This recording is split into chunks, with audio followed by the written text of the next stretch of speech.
Hello everyone. Welcome to this webinar about essential oils for animals. And let me introduce myself just for a second. I know a lot of people that are listening to this webinar know me already. To the other ones, I like to introduce myself. My name is Anissa Braunais.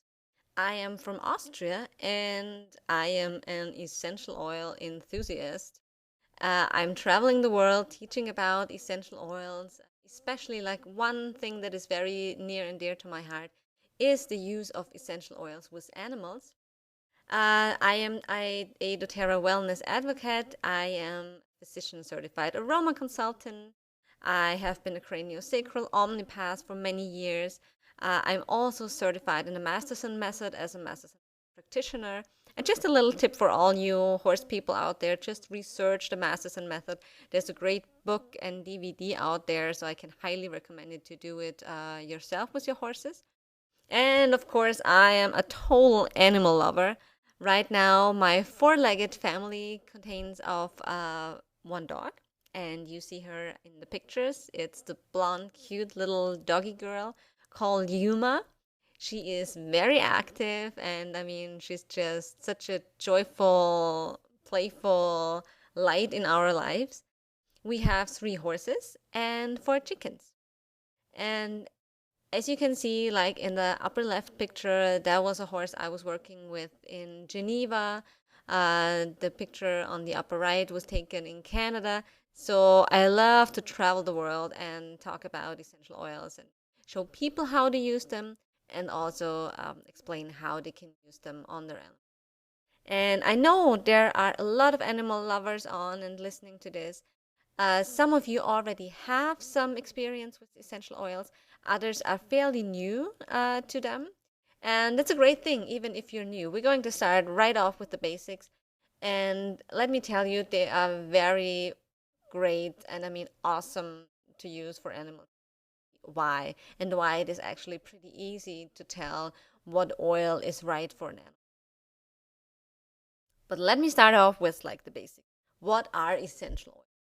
So essential oils are the aromatic volatile compounds of plants. And this is just, very complicated sounding, but it actually just means that what gives the plant its smell ends up in the bottle as an essential oil. So if you've ever, rubbed a twig of rosemary or lavender, the smell that got into your nose is exactly what gets distilled into the bottle as essential oil. And plants just don't produce them because, they want to make our world smell nicer. They actually use their smell, their aroma to communicate with each other and also to protect themselves from bacteria and fungus. So it's a very important part of the plant. And as you can imagine, essential oils are highly concentrated and potent.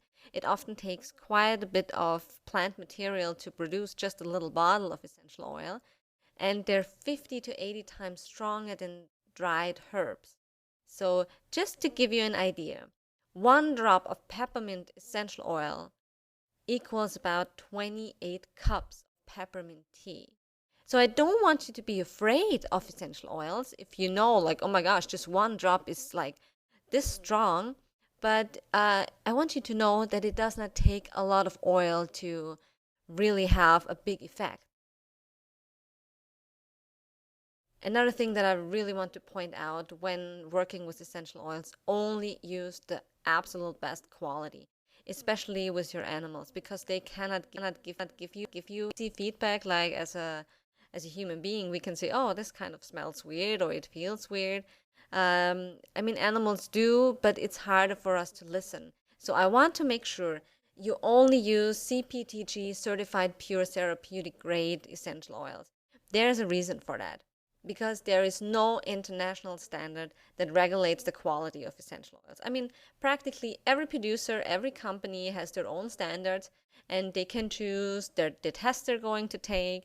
They can call it whatever they want to. So you need to know that what is in the bottle is 100% pure, natural, and also contains all the compounds that we wish to have in this bottle of. So you will notice in all my pictures, I only have doTERRA essential oil bottles on there because this is the company I chose to work with a few years ago because I have never ever experienced any oil that came close to the quality that they have. And I also invite everyone who gets the chance to smell a doTERRA oil and compare it with a not doTERRA oil. Just, let your own nose tell you the difference, and you will totally smell the difference like right away. It's amazing. So how do we use essential oils? Like on ourselves or on our pets and horses, even like cows. There is the possibility to use them aromatically. So this is what's also called inhalation. That's practically just inhaling the aroma out of the bottle, or rubbing a drop between your hands, smelling it, or using a diffuser, or putting a drop into a piece of fabric, and then maybe, putting it into the bed of your dog, or the blanket for the horse. And you can also make room sprays or box stall sprays for the horse. Aromatic and inhalation works really well if you have to deal with some respiratory issues, or if you want to support the respiratory system.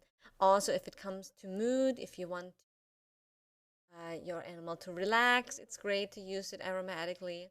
And topically, of course, it's really great if you want to, support the skin, if you want to massage something into joints.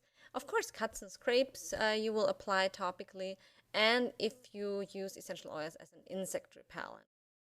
And don't be afraid or worry about absorption through the fur. Even if you have a furry, say, dog, you don't have to, shave the dog, or, find a spot where it doesn't grow any fur.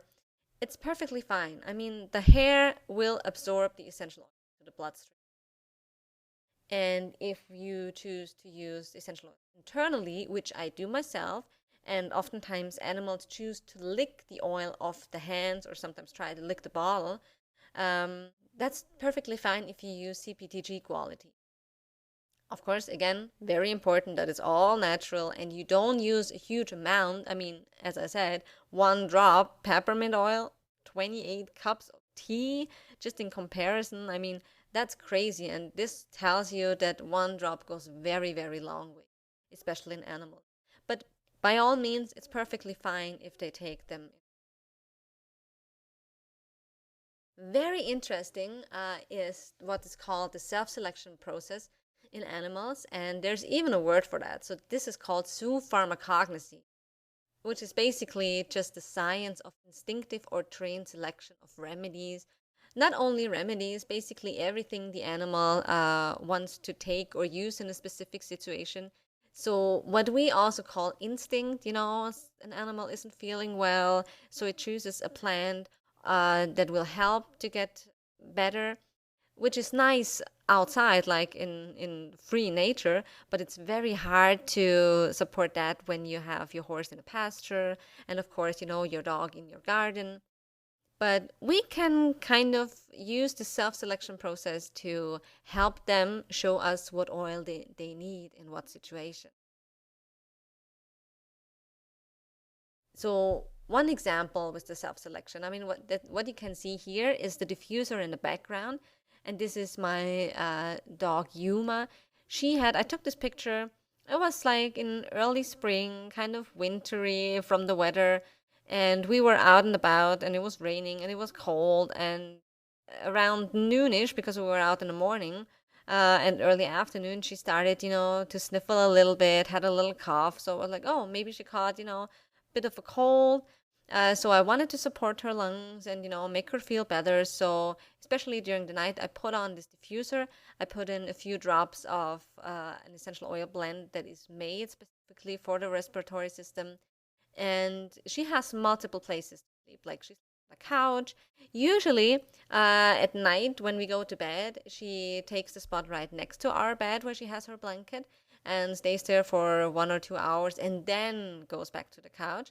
And then she has another bed right next to my desk. So She had the possibility to go wherever she wanted and sleep wherever she wanted. And that night, she didn't even come to us into the bedroom. She stayed right with the diffuser because she was obviously needing it. So the next day, she was feeling fine again. Everything was good. So that's an easy way to help your dog during different kind of. What you can also do, like if you want your animal to select an oil, and you're not quite sure which oil they would like, you just offer the bottle to them, or maybe just the cap of the bottle, because the bottle itself can be too strong for them. Or you just rub some oil, and this can also be diluted between your fingers and offer your fingers to your animal just to see if they like it. Or, put a drop into a little tissue or a piece of fabric and see how they react to it. Or, as I did, make a diffuser spot. Put a diffuser somewhere. Always make sure that they can leave the room and can get away from them, either if it's too strong for them or they don't like the oil that you're diffusing. But if they like it, they will stick around the diffuser for quite a while. And the sensitivity, of course, that depends on age, character, and breed. Like Yuma is a hunting dog cross, so she has a highly sensitive nose. She's also quite young. She's getting 4 years next week, so her nose is working super, super fine. And I have to make sure I'm not overloading her with, sensation, smell. So she only likes to, smell a little bit out of the cap, or if I rub the oil between my fingers, that's fine for her. Like a bottle of oil is way too much to offer to. So signs of approval, there are multiple ways they can show you. And I'm going to show you some videos of a donkey and horses because it's very easy to see in them. But it's the same with dogs and cats. So the longer they sniff an oil and the more interest they show, obviously, the more they like it. If they try to lick off the oil, like from your hands, for example, that's a very good sign too. And if they stay around the diffuser, it shows you as well that they kind of like the smell that comes out of it. Signs of refusal, of course, are like turning away from the oil or even leaving, smelling it and then like, ugh, too much, or I don't like that. And then usually they go away. And give them the chance and show them that it's okay to show you that they don't like something. Sometimes they think they need to behave, and even though they don't like it. So if your dog is like that, and you will usually know your dog, then just, be a little more careful about their body language. So if they flatten their ears like horses or also cats and dogs do, and if, they get some tension into their body, you can probably tell that it's not the perfect oil for them. And as I've said before, the animal might just refuse the oil because the input is just too much. It's too strong for them. So then work with just a tinier amount or dilute them before you offer them. And I wouldn't offer more than 3 oils at once. If you've been through 3 oils and nothing seemed to work for them, give them a break for a couple of hours, then try maybe different oils and a smaller amount and see how it works for them. I'm going to show you a video about how I offered ylang ylang to a horse during a workshop in Switzerland. And, I'm holding Lavender, and he was kind of interested in it, but see, you can tell he's interested in something his handler is holding. So she had ylang ylang, and I said to her, he wants something you have. Just open up the ylang ylang and see how he reacts. I mean, he first smelled the bottle when it was still closed, but the bottle, has a distinct aroma even if it's closed. And now look at him. Look at his like mouth and his nose, the twitching of his lips, his eyes, they get softer. He really loved that. And the reason why I chose ylang ylang as one of the 3 oils was because the owner told us, he's one of those geldings. He's very, macho. Like, he always thinks he has to be in charge of the whole herd and has a hard time to relax. So we thought, well, let's choose something that might help him to relax, like lavender and this ylang ylang. And the ylang ylang, first of all, opens up the heart. It makes you kind of softer to your surroundings. And it's great, especially for men, to be not so hard on themselves. Not always think like the weight of the world is on their shoulders, to help them, be lighter again. And can you see he rested his leg and he is totally in the zone now. I mean, and I turned off like the sound so you hear my voice, but all the people standing around, there were about 10 or 12 people, they were laughing and chatting and commenting on it. So, I mean, there was something going on. We then tried the third oil as well, which, I mean, but I don't even think it really got through to him because look at him. I mean, he is so relaxed and calm. I mean, he kind of checked it out, but that's about it. So this is very obviously one of those moments where you can tell, oh, this horse liked. Well, that was perfect. So now let's take a look at this cute little donkey that was also in Switzerland, like the other horse was during a workshop in Switzerland. So we offered geranium to that girl. And look, I mean, she really wanted to lick it. It's always funny when they search for something in your hand. It's like, oh, it smells so amazing, but there's nothing on there. Sometimes it takes them a while to find out they can actually lick it. And the reason with this donkey, I actually chose geranium because there was a wart coming off. And geranium is also great for the skin. But her reaction made me kind of wonder because that was a little too much, actually, I thought, for, just skin support. So I asked the owner, what has happened in her life recently? I mean, did something happen to her? Isn't she feeling maybe so well and happy? And then they told me, yes, she actually lost a fall. And they could tell that she was really sad about it. I mean, the foal was dead when she gave birth to it already. And they said she was, unhappy. She seemed really unhappy and closed off for a little while. And geranium is a great oil to work with after trauma of any kind. Also very heart opening because it's a flowery oil. So it made total sense that she loved that geranium, not just for her skin. I mean, there was a whole lot more going on for this little donkey girl.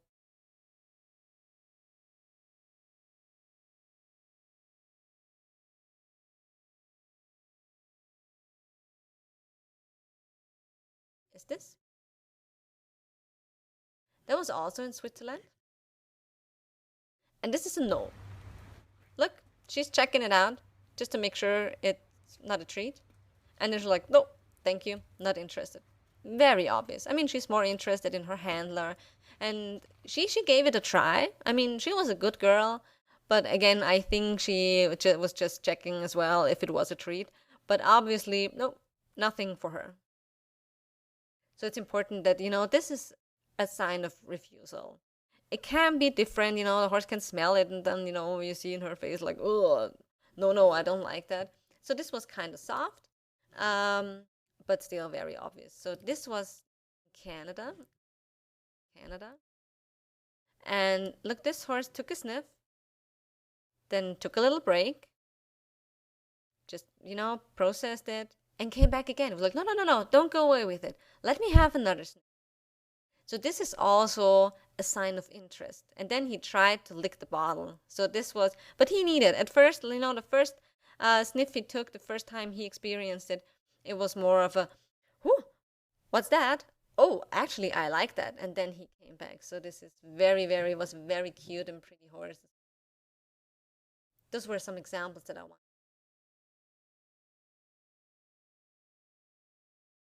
Go on. So some safety tips. First of all, did you see in the videos that with the horses, when we offer the bottle, we kind of have the bottle pretty deep in our hands because, I mean, it's made out of glass. And sometimes when a horse wants to bite the bottle, I just want to make sure it doesn't break or anything gets hurt. And you don't want, some dust or horsehair on your bottle, actually, just, for hygienic reasons. And if you use the oils on the animal, be it in a diffuser, topically, or internally, just use a small amount. Trust me, a little goes a very long way. You can always dilute the oils, especially with dogs and cats and even horses. I mean, don't be surprised that a horse, even though it's tall and a big animal, it doesn't need a lot of oil. Not much. Like in my experience, they don't need more oils than us humans do, even though they have a bigger body. So you could use 1 tablespoon of carrier oil, and this is everything from olive oil, almond oil. I like to use fractionated coconut oil because it doesn't have its own aroma. It absorbs quickly into the skin, and it's high quality. I also buy it through doTERRA, but use whatever carrier oil you like and feel comfortable with.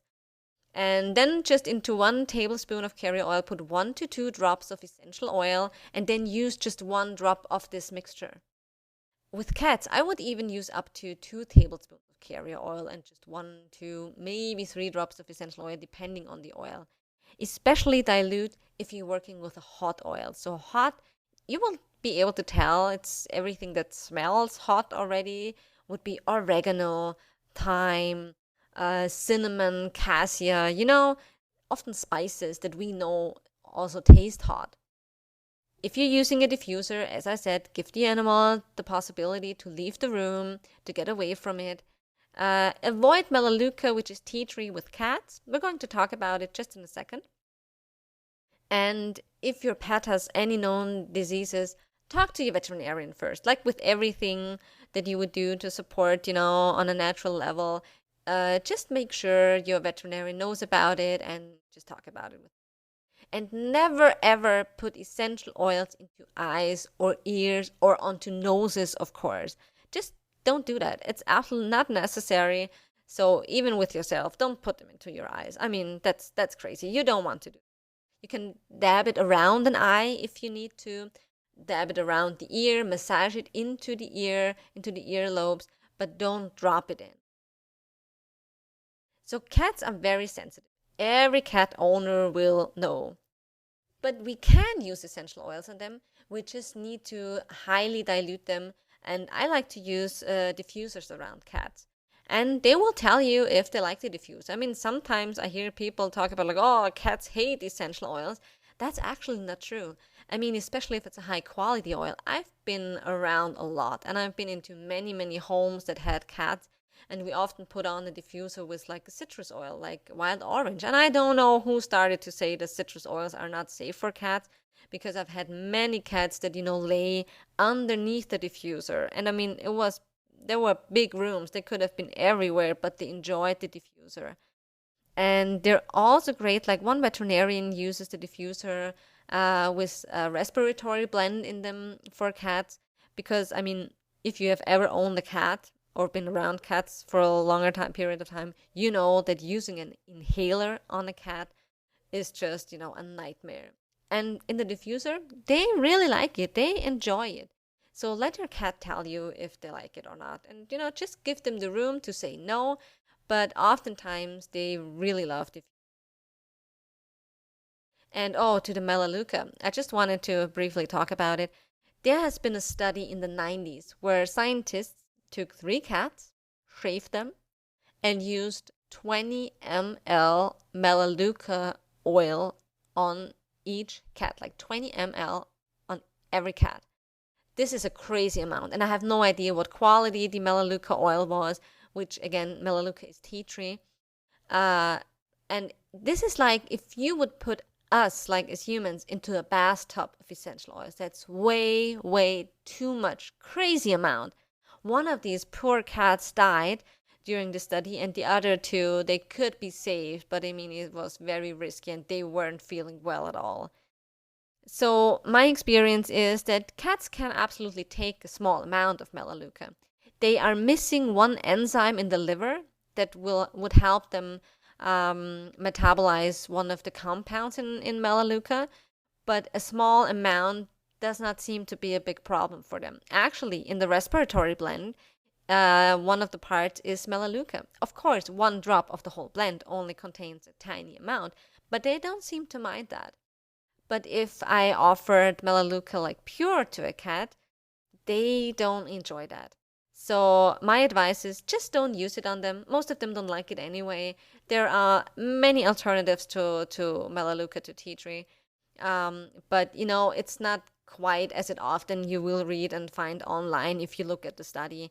So yeah, I'm not sure if maybe every other oil, if you use 20 ml on a shaved cat at one time, would have produced horrible results for the cat.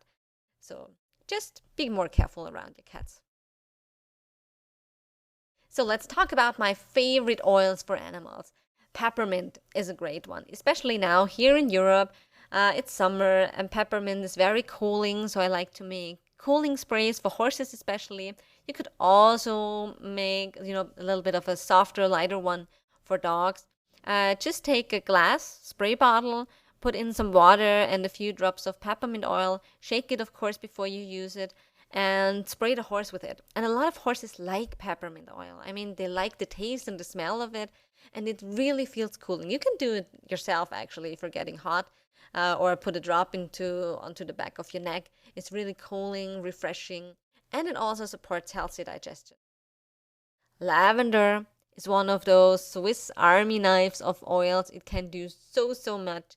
It's very calming. It's great for the skin if you have any cuts and scrapes. It's also an insect repellent in many cases, and I think the smell of it is just divine. Really, really awesome. Lemon, I personally like to drink lemon, just put a drop into a jug of water and it has a very nice aroma. It tastes great. It helps to flush out toxins out of my body. It's amazing oil and it's a great air refreshener. So if you have one of those smelly, wet dogs, coming into your house, just put a few drops of lemon oil into the diffuser and it will smell fresh in 15 to 30 minutes. And it cleans sticky stuff out of the fur. So if your dog likes to roll in something, or I've had friends where the kids put a piece of gum. I mean, it just they didn't probably did it on purpose, but a piece of gum got stuck in the hair of a long-haired cat, and they had to cut out the piece of gum. If they would have just put a tiny amount of lemon essential oil on it, they could have cleaned it out easily. Melaleuca, which is the tea tree, this is another, all-around oil. I like to use it in my skin support blend. So for any, irritated skin or little cuts, I use lavender, frankincense, and melaleuca. Then top it off with some fractionated coconut oil, and I put it directly onto the skin where I want it to work. It's also an insect repellent, and as we've talked already, just avoid it with cats. They don't like it. Frankincense. Oh, what a great oil. I mean, there's also another one of those oils where you can talk so much about them. But let me just say, frankincense is great for healthy cell function and the renewal. And I'm sorry, I just noticed there are a few typos in here. But the renewal of the skin. That's also the reason why you find frankincense in a lot of high quality, very expensive anti-aging products because it's so great for your skin cells or your cells in the body in general. So it's great to massage joints or to use scar tissue, and it's very calming as well, very grounding oil, one of the more expensive oils, but absolutely worth every cent. Oregano is one of the super hot oils, so highly dilute them if you use them on your animals, and it's great for immune support. Another type, I don't know what happened there. But yeah, you can use it highly diluted, support the immune system of your, well, actually, any animal.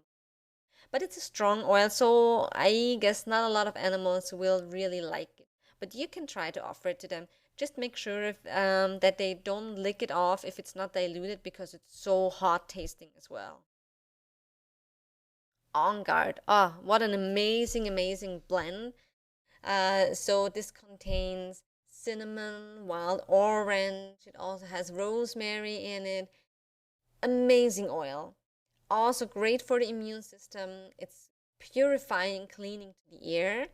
So if you have, say, a sick dog came to visit and you want to make sure the ear is cleaned after the dog leaves, just, to protect your other animals maybe, just put a few drops into the diffuser and clean the air that way.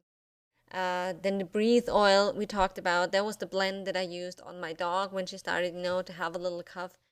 So it's great for the respiratory system. It's also very nice for horses, and a lot of horses like it. And horses are unfortunately pretty prone to lung problems. So, what I recommend is just putting 1 or 2 drops into your hands and rub them together and then offer it to the horse. And what I find, if it's, fitting for the situation, they feel like it's helping them, they will take a few deep breaths. They might, take a break, walk back, then come back again and really inhale the oil, and very nice.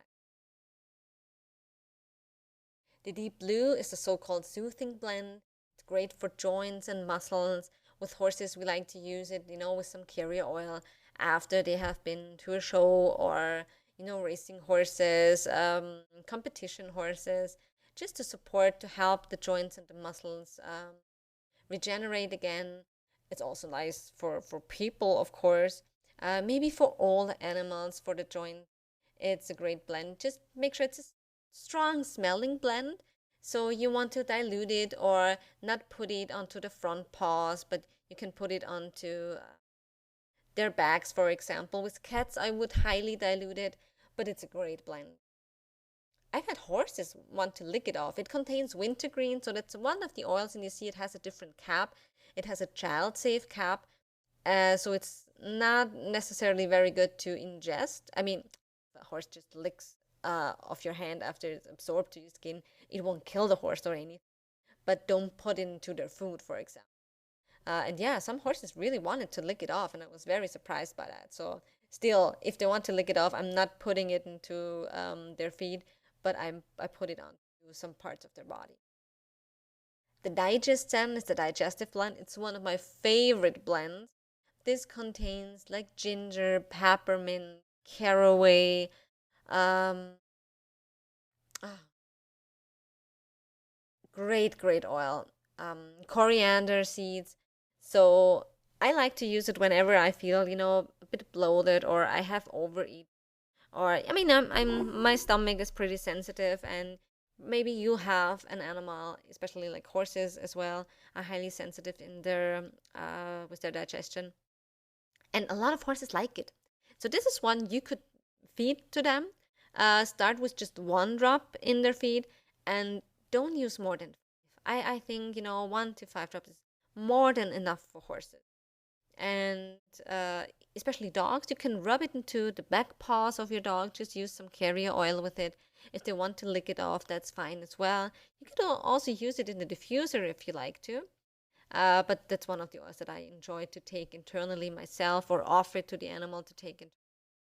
Great for motion sickness. So if you're going in the car and your dog gets sick, even if your kids get easily sick, that's one of the great oils for that. And you this is kind of unusual, but I like the blend, which is called Sendocrine, the detoxification blend. With Yuma, if she isn't feeling well, digestive wise, I like to use Sendocrine on her. And I have a little roller ball, like a roll on bottle that I put some carrier oil and a few drops of Sendocrine in there.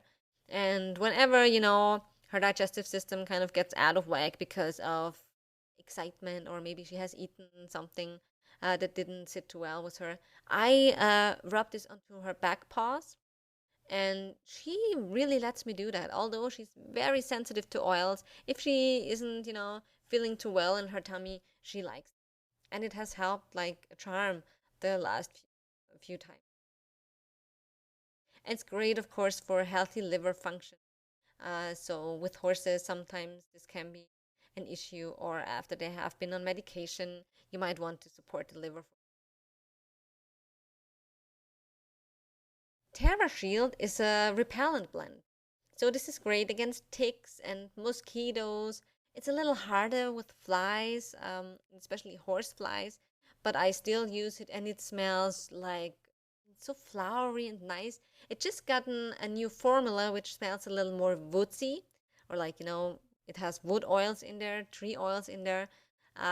So I haven't had a lot of experiences because it hasn't been out that long so far. But yeah, it also contains catnip, like catnip mint. So cats might want to lick it off because of that. It is already pre-diluted, so you can use this most of the times out of the bottle. But with cats, just put a little tiny drop between the shoulder blades and don't rub the whole body. with my dog, if I'm about to go out with her, go for a walk, I use a drop, rub it between my hands, and then, run my hands above her legs and the belly, and maybe a little bit on the back of her neck to make sure we're not taking ticks home with us, or at least not that many. We've had like horrible amount of ticks this year, and I can totally tell the difference if I've used the oil or not. Then the On Guard, this was the oil for the immune support. There's a whole On Guard product line, and especially with the cleaning concentrate and the laundry detergent. That's also something that I want to point out. If you have animals or small children in the home, you want to use as little synthetics as possible in your home or avoid them altogether. Those are biodegradable. They contain the On Guard essential oil. So whenever I wash, the blanket of my dog, I use the laundry detergent because I want to make sure it doesn't matter if she is, lying on there and maybe licking it off or something like that if she's sleeping on there. And I clean the whole house with the cleaning cotton. And I mean, I like to feel totally safe that, when my dog, even if I'm, washing the floors and they're still wet and my dog runs across them and licks the paws afterwards, that it doesn't do her any harm. So that's something that I'm not, not pretty passionate about the whole cleaning topic, but I'm passionate about having a safe environment for my animals and for myself, of course. And with horse blankets, I've been told that the laundry detergent is great as well. And it even gets out, sweaty smell they often. So, yeah, that's worth a try. Here are a few recipes that you can use essential oils for, like a paw balm, which is nice in the winter, maybe, if, they have salt on the streets and you walk your dog across them. Just warm about 3 teaspoons of organic coconut oil so it gets liquid. Stir in about 10 drops of lavender and then pour it into a glass and let it harden again and store it in the fridge. And whenever the paws, the skin, you want to take a little care of them, put a little bit of it onto the paw. The lavender is very good for the skin, very calming, analgesic, so great oil for that. And here's a recipe for a fly spray for horses. Um, Make sure you use, if possible, a glass bottle as a glass spray bottle because it's always better to store essential oils or anything you made out of them in glass, not in plastic. So here I use 6 drops of lemongrass oil, 4 drops of rosemary, 5 drops of lavender, 2 drops of peppermint, which are also kind of refreshing, and 4 drops of arbor vitae. This is a cedar tree which grows in Western Canada, actually, and very wonderful oil. And interestingly, if the cedar, if the arbor vitae tree, breaks down because it's just old, there are not a lot of critters around that the tree will look like it's just fallen down a couple of weeks ago, even though it's been about 5 to 10 years, because it's such a strong insect repellent. Mix those drops with about 250 ml water and put about 2 tablespoons or even teaspoons, if you like, of clear alcohol like vodka in there. This just helps, to mix them up a little better, and you don't have to shake them as hard every time you use them. So that's a very nice fly spray for them. You could also put in some of the Terra Shield blend, but this would be a recipe. So if you're interested in bringing those natural solutions to your home or to your barn, just contact the person that sent you this webinar because I've made it available for um, many friends that I work with, many essential oil enthusiasts. Or if I've been the person that contacted you or you've known me before, just write me an email or find me on Facebook. I'd love to connect on Facebook. And if you have any questions, reach out to me. I love to educate people, as you maybe can tell, about this whole essential oil topic and especially on the animals. And yeah, I mean, I can tell you how to get the best oils into your home, what possibilities you have, how and what is the cheapest way to do that. And I'd love to connect with you. So feel free to contact me. Feel free to reach out with any questions you have. And I hope you enjoyed it. I hope you learned something valuable for yourself and your pets. And I hope we meet again, maybe in person sometime. So thanks for watching.